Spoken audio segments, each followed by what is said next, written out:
Hello and welcome back to the instructional video series for the Agone Institute, which is brought to you by both CSRM and Uncharted Waters. I'm Dr. Greg Linville and I serve as the professor for this Models of the 21st Century Sports Ministry course. And every one of our courses, as we've mentioned before, has a little bit of review and a little bit of preview, and we're a little bit into the review here today that comes out of our history course, our ancient history course, and this ancient history is helping us understand a basic concept that is prevalent throughout all the different eras and centuries and millennia, and that is that sport and faith have had a very strong intersection and a very strong affiliation with one another all through of the human existence. We've seen that in the last lessons of last week, how both the Greek and the Romans had a dominant perspective of sport in their culture, and how many of the people in that day and age was actually part of that culture. Today we're going to look at it in a more summary fashion, and we're going to compare it also to the Jewish perspective and set it up as a moving forward for our Christian era that came, and also then moving it out of the Christian era that came in the ancient days into the modern day with our various sports ministries today. And the basic concept that we've talked about a little bit in the previous instructional videos is the body, mind, and spirit that seem to permeate all of these cultures. Well, let's jump in here and let's talk by brief review about the Greek and the Roman, and then we can add the Jewish as well. You have a chart and you have PowerPoints that have been given to you, hard copies that you're supposed to fill in. And we're going to go in each of these cultures and we're going to look at them in terms of their civic and religious goal, their personal concerns, the virtues that they felt very important about to be communicated here, the rewards that came to athletes, who the games were for, and the athletes themselves. And so you see in this first column about the Greek that their civic or religious goal was freedom, to be free to express themselves, to be free in association. This was a very key concept for them. Their personal concern, in terms of the individual person, what was they concerned about in their life, was beauty, and that the focus was on the body. And you see a lot of these ancient Greek sculptures, and the physiques are so beautiful, and they're contoured, they're muscular, they're alive. This was very much part of the Greek culture, and the athletes performed naked, and so all to accentuate the body and the form of the body. Their virtue had to do with wisdom, and that's why that the athletes were trained in philosophy as well as in athletics. Their focus was on the mind, the body and the mind. Their rewards were internal meaning what would I get, the feeling that I get, the sense of satisfaction and accomplishment. Because after all they were awarded were these crowns of vegetation. We talk about this more in our spiritual formation video series that accompanies this particular instructional video. But that's why we say it was internal. The Greek athletes would work for years and not receive any kind of external monetary reward, at least for winning the games. Sometimes people would provide them with jobs or other subsidies outside of the games, but the games themselves were strictly for the experience, and there was no monetary reward. The games were for the athletes. There were very little, if any, accommodations for any of the spectators that might come. And so the games were really for the athletes. And the athletes themselves were held in the highest esteem. If you could become a Greek athlete, particularly one who had won and was victorious, you were feted, so to speak, F-E-T-E-D, feted, meaning you were celebrated. And so for the Greek, it very much was a sense that the games were for the athletes, and it was to create a virtuous athlete, a well-rounded athlete. Now you add the second column to your list. They're the Romans. Their civic religious goal was a right, not freedom, but they had rights as Romans. And their personal concern was very much about power. The Roman Empire would dominate everybody. Their focus was on government and ruling. The virtue, if you can call it a virtue, was on pleasure. The focus was on self. What am I getting? Particularly because the games, skipping down when the games were not for the athletes, but for the fans. And so the fans were saying, what am I getting out of this? What can I do to experience this more and have more fun watching these gladiators go after it? And the rewards for the athletes were external. They would get gold. They would get wins. If nothing else, in the Colosseum, they would save their life. And so there was an external reward, if you will. And the athletes were expendable. They were for the fans' enjoyment only.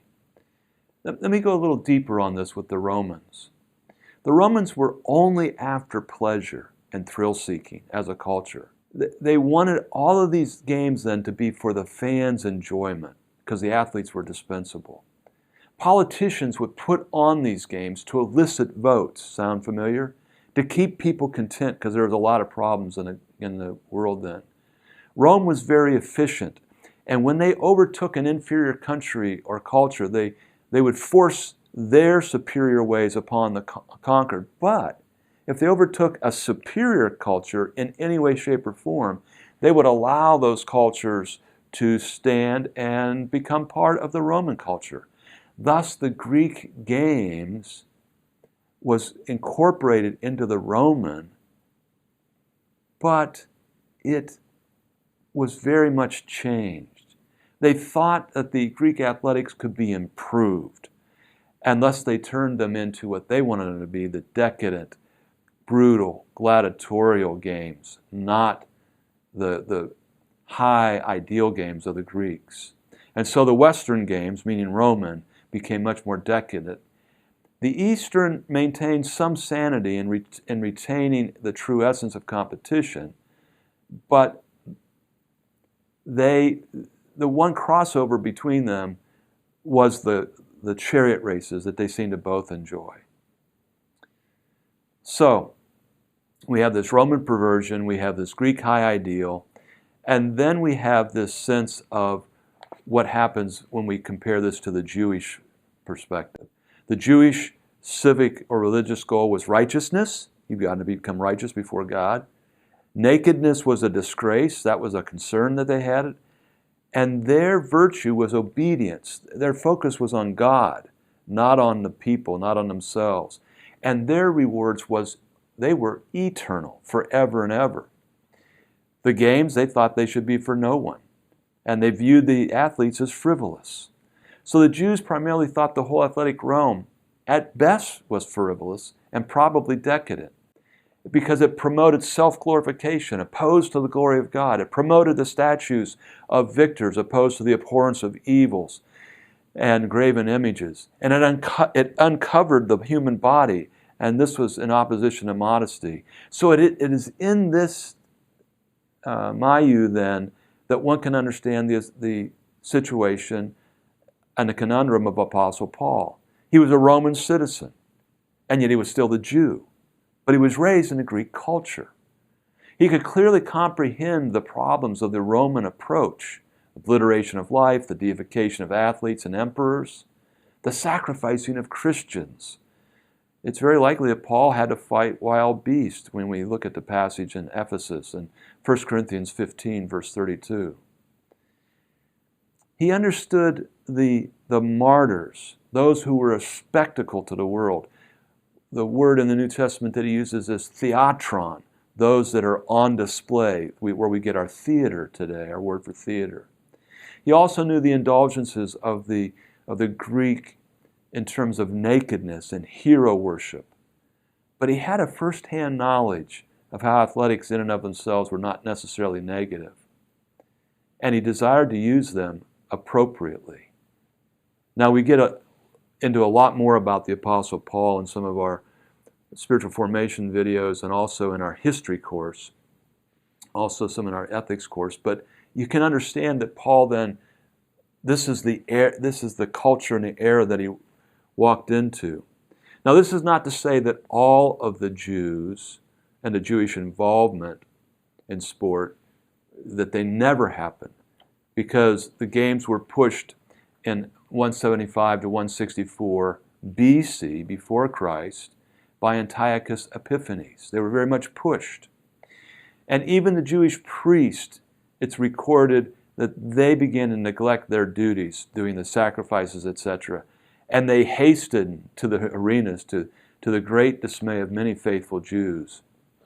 And of course, Herod the Great, having a Jewish background, built both amphitheaters and hippodromes. Amphitheaters were where a lot of the athletic games took place, and the hippodromes were where they did the chariot races.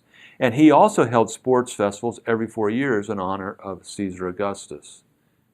So it's not like the Jews weren't involved, but the more secular that they became, the more they became involved. Now, let me put this in context for the 21st century. The 21st century, I would say that the Roman perspective is much more like, particularly the Western world views sport. Our football, American football, is in great danger today because of all the bodily wear and tear, the concussions, etc. And so I would compare a lot of our Western sports and maybe our worldwide sports to the Roman. The harsher, the bigger hits, the more disheveled a body can become, the better. I would compare some of what goes on in the amateur levels as more like the Greek ideals. And then I think that there's this whole idea of those that withdraw totally, like Jews did in that day, the faithful Jews. They totally rejected sport. And in one of our courses here, we also teach about the 4 responses to sport. Those that totally capitulate, the Romans. Those that accommodate, more like the Greeks. Those that reject, like the Jews. And those that try to go to redeem and do the redemption part of this. This is where I believe that the Christian needs to go.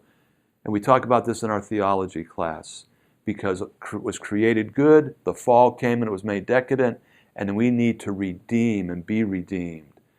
And that's what a Christian approach to sport needs to take. And so for you who are contemplating the models of 21st century sport ministry, that's where you need to fall into, that 4th quadrant of trying to redeem not only the people of sport, but the culture of sport. That'll come through more in our class, and as we talk more about this in the future. We're going to jump quite a few centuries next time. We're going to jump right into the muscular Christianity era that began in the early to mid 1800s, continuing to develop our concepts about models for sport. I'm Dr. Greg Linville for the Agone Institute. Thanks for joining us.